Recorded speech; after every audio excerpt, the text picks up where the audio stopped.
अभी हम थोड़े दिन पहले चंडीगढ़ गए थे, हमने स्टोर विजिट किया था और वहां पे हमने पीसी बिल्ड भी किया था Ryzen 5 5000 सीरीज के साथ 6600 का, और वो 1080p गेमिंग के लिए कार्ड था। उसके कमेंट सेक्शन में मेरे को पता लगा भाई 6700 का रिव्यू करो, क्योंकि जो हमारा 6700 है वो 10GB VRAM वाला ग्राफिक्स कार्ड है। तो मैंने सोचा क्यों ना मंगा लिया जाए और उसको रिव्यू किया जाए। एंड एक चीज क्लियर कर दूं, ये वीडियो AMD के साथ कोलैबोरेशन में बन रही है और पिछले एक हफ्ते से हम इसको टेस्ट कर रहे हैं। इसके ऊपर गेमिंग भी करके देखी, एडिटिंग भी हमने करके देखी, तो अपना पूरा एक्सपीरियंस आपके साथ शेयर करेंगे। और ये कोई ऐसा पीसी बिल्ड वीडियो नहीं है, ये totally graphics card centric video है। और पिछले 10 दिन में कैसा एक्सपीरियंस रहा हमारा 6700 के साथ, सारा आपके साथ शेयर करेंगे। और AMD का CPU और AMD का GPU साथ में यूज करने में आपको क्या क्या बेनिफिट्स मिलते हैं वो सब आपको बताएंगे। और सिर्फ ये कार्ड ही नहीं, रेडियन सीरीज का कोई भी कार्ड आप यूज करते हो उसको यूज करने के क्या क्या पर्क्स हैं, सारे इस वीडियो में शेयर करेंगे आपके साथ। और ग्राफिक्स कार्ड की जो टेक्निकल स्पेसिफिकेशन है वो स्क्रीन पे आ रही होंगे, वीडियो पॉज करके देख लेना, ये सब इंटरनेट पे भी मिल जाता है आपको। अब तुम्हारे दिमाग में सबसे पहले आ रहा होगा भाई गेम टेस्ट देख लो, गेम चला के देख लें कैसी परफॉर्मेंस दे रहा है, ग्राफिक्स कार्ड को जज कर लेंगे। ऐसा नहीं करना, पहले थोड़े से मोटे मोटे फीचर्स तो सुन लो, जिससे मतलब पता तो लगे कि AMD रेडियन के ग्राफिक्स कार्ड यूज करने में मतलब मजा क्या आएगा, फायदा क्या क्या होगा। सबसे पहले आता है हमारा FSR, Fidelity FX super resolution. इसके बारे में हमने पहले भी कुछ वीडियोस में बात कर रखी है, बट अभी जो है ना FSR 1.0 का अपग्रेड आ गया, FSR 2.0। अब तुम में से बहुत लोग होगा भैया क्या है FSR, मतलब हमें समझ नहीं आया। अब FSR में क्या होता है कि आपकी गेम एक स्पेसिफिक रेजोल्यूशन पे चल रही है, उसको लो रेजोल्यूशन पे करके उसको अपस्केल कर देते। फॉर एग्जांपल आप 1080p पे गेमिंग कर रहे हो, उसको 720p पे चलाएगा, बट दिखाएगा अपस्केल करके 1080p पे ही, जिससे आपको मिलता है FPS का बूस्ट और जो विजुअल क्वालिटी है उसमें भी कोई सैक्रिफाइस नहीं होता। और ये जो FSR 2.0 है 110 से भी ज्यादा गेम्स को सपोर्ट करता है, जो इनकी वेबसाइट पे मेंशन है और स्क्रीन पे भी इस टाइम आप देख रहे होंगे। अब तुम लोगों के दिमाग में आ रहा होगा कि भाई जब गेम लो रेजोल्यूशन पे है और उसको अपस्केल किया जा रहा है तो डेफिनेटली हमारे को क्वालिटी में मतलब सैक्रिफाइस करना पड़ेगा, बट इसके अंदर ऐसा नहीं है। इसके अंदर हमारे को मिलती है हाई क्वालिटी एंटी अलाइजिंग। तो जैसे कि आपने सामने देख रहे हो, एंटी अलाइजिंग ऑफ पे किस तरीके की इमेज दिखाई दे रही है और एंटी अलाइजिंग ऑन पे कैसी दिखाई दे रही है, तो उससे क्या होता है हमारी अपस्केल्ड इमेज भी बहुत ही हाई क्वालिटी में नजर आती है। अब ये हाई इमेज क्वालिटी दिखती कैसे है, ये थोड़ी सी ना शार्पनिंग ऐड कर देता है। अब FSR 1.0 भी हमने एक्सपीरियंस किया था, उसके अंदर भी काफी अच्छी क्वालिटी मिलती थी, और ये तो 2.0 है। और ये चीज आपको गेम टेस्ट में पता चलेगी, हमने FSR 2.0 वाले गेम टेस्ट किए हैं। अब ये जो टेक्नोलॉजी है कोई हार्डवेयर बेस्ड नहीं है, मतलब आपका हार्डवेयर यूज नहीं करती, सॉफ्टवेयर बेस्ड है। ये आपकी गेमिंग परफॉर्मेंस को ऑप्टिमाइज कर देता है। और सिर्फ ऐसा ही नहीं कि सिर्फ AMD के कार्ड पे ही चलेगा, ये सॉफ्टवेयर बेस्ड है और ये क्रॉस प्लेटफॉर्म चलता है। बस गेम सपोर्ट करना चाहिए FSR 2.0, उसके बाद ग्राफिक्स कार्ड कोई भी हो सब में चल जाएगा। अब FSR वाले गेम्स का एग्जांपल ले लूं, जैसे popular game God of war में FSR 1.0 आया था, उसके बाद में अपडेट आया FSR 2.0 का भी सपोर्ट है, जिससे गेमिंग की परफॉर्मेंस मतलब और तगड़ी मिल रही है। तो जिसने अपना गेम अपडेट नहीं करा, अपडेट कर लेना, FSR 2.0 का फायदा उठाओ। अब कुछ ऐसे स्पेसिफिक फीचर्स जो आपको AMD के CPU GPU लगाने के बाद ही मिल पाएंगे, जैसे कि नॉइस सप्रेशन। नॉइस सप्रेशन एक deep learning algorithm based technology है, जिसके थ्रू आपकी बैकग्राउंड नॉइस को सप्रेस किया जाता है और आपकी वॉइस को क्लैरिटी दी जाती है, जिसके थ्रू आप बिल्कुल क्लियर कॉल्स ले पाओ। या इवन आप गेमिंग कर रहे हो, गेमिंग में आपकी वॉइस चैट चल रही है जो बहुत ही हाई क्वालिटी में जाती है आसपास की सराउंडिंग को बंद करके। एंड ये फायदा तभी उठा पाओगे जब आपके पास AMD का CPU और AMD का GPU साथ में पेयर्ड हो। और इसी के साथ अगर मैं आपको बताऊं, हमने जो पीसी में अपने टेक स्पेक्स यूज करी है वो है AMD Ryzen 7 5800, जो हमारा 8 कोर 16 थ्रेड्स वाला प्रोसेसर है, और हमारा ग्राफिक कार्ड आपको पता ही है RX 6700, और साथ में हमारी 16GB RAM. And PC build की ज्यादा इंफॉर्मेशन नहीं, आप परफॉर्मेंस पे देखो जरा क्या सीन है। और जब AMD का CPU GPU आप यूज कर लोगे तो थोड़े से बेनिफिट्स और मिलेंगे, जैसे रेडियन एंटी लैग। अब इसको आसान भाषा में अगर आपको बताऊं तो यहाँ पे क्या सीन होता है, इस तरीके से बैलेंस बन के रहता है, ना तो हमारा CPU पे ही सारा लोड है और ना ही GPU पे ही सारा लोड है, दोनों बिल्कुल ऑप्टिमम तरीके से चले और आपको तगड़ी गेमिंग परफॉर्मेंस मिले। अब आप लोग विंडोज बेस्ड पीसी चला रहे हो, तो में से 99% लोग आज की डेट में, और तुम्हारा को एक चीज शायद पता नहीं होगी, जब आप अपना सिस्टम यूज कर रहे होते हो तो जो हमारा CPU है ना, वो GPU की पूरी VRAM यूज नहीं कर पाता, आपके सिस्टम में कुछ VRAM बैकग्राउंड में यूज हो रही होती है। यहाँ पे आते हैं AMD की स्मार्ट एक्सेस मेमोरी टेक्नोलॉजी, और ये टेक्नोलॉजी सिर्फ तभी काम आएगी जब आप AMD का CPU और AMD का GPU यूज कर रहे हो। तो स्मार्ट एक्सेस मेमोरी के थ्रू आपके GPU का फुल पोटेंशियल यूज हो पाता है, उससे आपकी गेमिंग परफॉर्मेंस भी इंक्रीज होती है। एंड इवन आप कोई प्रोडक्टिविटी टास्क कर रहे हो तो उसमें भी दिक्कत नहीं आती। तो देखो, ये तो सारा ज्ञान हो गया थ्योरी वाला, अब प्रैक्टिकल बातचीत कर लेते हैं, थोड़ी सी परफॉर्मेंस और गेमिंग देख ली जाए। सबसे पहले बेंचमार्क्स की बात कर लेते हैं। हमने Geekbench 5 का OpenCL टेस्ट किया, जो हमारा ग्राफिक्स कार्ड के लिए होता है, उसके स्कोर्स आपके सामने हैं। And 3D Mark Time Spy test भी किया, उसके स्कोर्स भी आप देख सकते हो क्या ही तगड़े हैं। और थोड़ा सा पहले प्रोडक्टिविटी के बारे में बात कर लेते हैं। यहाँ पे हमने 4K वीडियो एडिटिंग करके देखी, हमारे Ryzen 7 5000 सीरीज के प्रोसेसर के साथ 6700 लगाने के साथ 4K वीडियो एडिटिंग एकदम स्मूथ हो रही थी। हमने थोड़ा बहुत ब्लेंडर भी चला के देखा, हमारे को उसके अंदर भी कोई ऐसी दिक्कत नहीं आई। और बाकी छोटे मोटे काम करने हो आपको, जैसे फोटोशॉप चलाना हो, इलस्ट्रेटर चलाना हो, तो वो तो भाई बिल्कुल टेंशन लेने की बात ही नहीं है, आराम से चल जाते हैं। और सबसे मोस्ट अवेटेड पार्ट, जिसका तुम्हें बेसब्री से इंतजार है, गेम टेस्ट। तो करें हमने इसमें कुछ गेम टेस्ट, आप गेम टेस्ट पे नजर मारो, फिर बात करते हैं कंक्लूजन की। तो सबसे पहला गेम यहाँ पे टेस्ट करें Warzone 2.0। लेफ्ट साइड में 1080p है, राइट साइड में 1440p है। सेटिंग्स वगैरह आप अपने सामने देख सकते हो। और यहाँ पे AMD FSR 1.0 में यूज करा है बैलेंस्ड पे। एंड यहाँ पे गेमिंग की परफॉर्मेंस भाई दोनों में तगड़ी निकल के आ रही है, चाहे 1080p हो चाहे 1440p हो। Warzone का कुछ सिस्टम ही ऐसा है, इसमें ना रेजोल्यूशन चेंज करने के बाद ना FPS पे ज्यादा फर्क नहीं पड़ता। एंड यहाँ पे आप देख सकते हो गेमिंग की परफॉर्मेंस क्या तगड़ी निकाल के दे रहा है। दूसरा गेम टेस्ट कर रहे हैं यहाँ पे Far Cry 6, और यहाँ पे अल्ट्रा प्रीसेट पे हम टेस्ट कर रहे हैं। एंड यहाँ पे अल्ट्रा प्रीसेट में हमारे को दोनों के अंदर ज्यादा FPS में डिफरेंस नहीं मिल रहा। 1080p पे और 1440p पे 100 के आसपास FPS मिल रहा है। बट यहाँ पे एक चीज देखना कि GPU की वॉटेज हमारे हाई रेजोल्यूशन पे ज्यादा ड्रॉ करता है, क्योंकि ज्यादा पावर की नीड होती है। है। एंड बाकी ओवरऑल स्टैट्स आपको पता ही है, सबसे ऊपर हमारे जीपीयू के स्टैट्स है, फिर हमारी जीपीयू की मेमोरी है, देन हमारे सीपीयू के स्टैट्स है, then RAM and then FPS.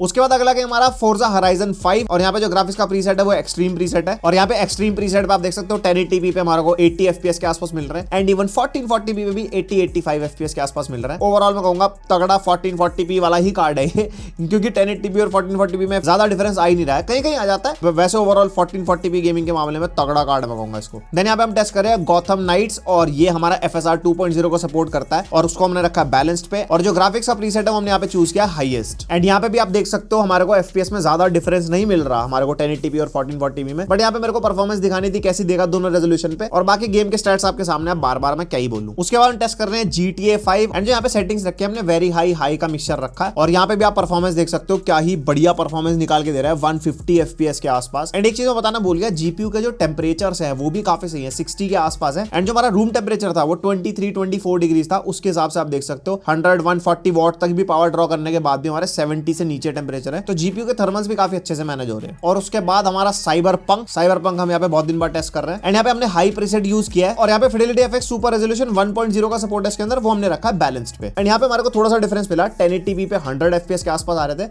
और 1440p पे 80-90 fps के आसपास, बट मैं कहूंगा गेमिंग की परफॉर्मेंस इस कार्ड की बहुत जबरदस्त है। अगर आप 1440p गेमिंग करना चाहते हो 2022 या मैं कहूँ 2023 में, तो ये कार्ड आप कंसिडर करके चल सकते हो, अपने प्राइस पॉइंट पे काफी बढ़िया ग्राफिक्स कार्ड है आज की डेट में। एंड अगला गेम हमारा स्पाइडरमैन माइल्स मोरालेस, इसके अंदर FSR 2.1 का सपोर्ट है और बैलेंस पे हम इसको यूज कर रहे हैं और ग्राफिक्स प्रीसेट हमने रखा है वेरी हाई पे। एंड ये गेम हमारा ज्यादा ग्राफिक्स इंटेंसिव है, 1440p पे हमारे को 70, 80, 90 के बीच में FPS मिल रहा है, फ्लक्चुएट हो रहे हैं, बट 1080p के अंदर हमारे को 100+ FPS मिल रहा है। बट यहाँ पे आप देख सकते हो गेमिंग की परफॉर्मेंस बढ़िया निकाल के दे रहा है और 16 GB रैम तो भाई मिनिमम चाहिए इस कार्ड के साथ। और आप जीपीयू की मेमोरी यूसेज देख सकते हो 1440p में 9.5 GB के आसपास कंज्यूम कर रहा है। तो आज की डेट में गेम भाई इतने तगड़े तो हो गए कि 10 GB का ग्राफिक कार्ड तो भाई मतलब आंख बंद करके ले लो अगर आपको 1440p पे तगड़े लेवल की गेमिंग करनी है तो। और लास्ट गेम हमारा लिस्ट में अनचार्टेड लॉस्ट लेगेसी और यहाँ पे भी आप देख सकते हो FSR 2.0 का सपोर्ट यहाँ पे मिल रहा है हमारे को एंड वो हमने बैलेंस पे रखा है और यहाँ पे ग्राफिक्स का प्रीसेट हमने रखा है अल्ट्रा पे एंड यहाँ पे अल्ट्रा प्रीसेट में हमारे को 80-90 FPS के आसपास मिल रहा है, लाइक 100 FPS हमारे 1080p में और 70-80 FPS हमारे 1440p में। और रैम का खास ख्याल रखना, रैम आप देख सकते हो 13-14 GB के आसपास कंज्यूम हो रही है, तो 16 GB रैम भाई बिल्कुल रिकमेंडेड है इस कार्ड के लिए एंड कम से कम Ryzen 7 5800X आप आज की डेट में मतलब कंसिडर करके चलना। और बाकी सारे स्टैट्स आपके सामने हम बार बार क्या ही बोले। तो भाई कुछ ऐसी परफॉर्मेंस थी आपने देखी भाई, और यहाँ पे मैं कंक्लूड इतना ही करूंगा, अगर आप 1440p गेमिंग के लिए सोच रहे हो आज की डेट में 33,000 का कार्ड है ये, 33,000 रुपए में 10 GB वीराम मिल रही है और इतनी बढ़िया परफॉर्मेंस। और अगर आपको सही बताओ ना, medium low to medium settings पर 4K गेमिंग भी कर सकते हो अगर चाहो तो, बस हल्की सी रैम बढ़वा लेना, आपका काम बढ़िया चलवा देगा। एंड मैं इतना ही कहूंगा आज की डेट में आप अगर ग्राफिक्स कार्ड अपग्रेड करने की सोच रहे हो, आपका बजट है 30-35 हजार के आसपास, तो ये ऑप्शन हो सकता है। और बाकी मार्केट में और भी बहुत सारे ऑप्शन हैं जिसकी हम भी वीडियोस बनाते हैं और लोग भी वीडियोस बनाते हैं, तो अपनी बाइंग चॉइस देख दुख के बनाना बढ़िया। एंड बस ये था आज की वीडियो के लिए। पसंद आई वीडियो तो लाइक मारो, ज्यादा पसंद आई तो कमेंट करके बताओ क्या पसंद आया, कुछ बुरा लगा वो भी बता देना। एंड मिलते हैं नेक्स्ट वीडियो तक के लिए,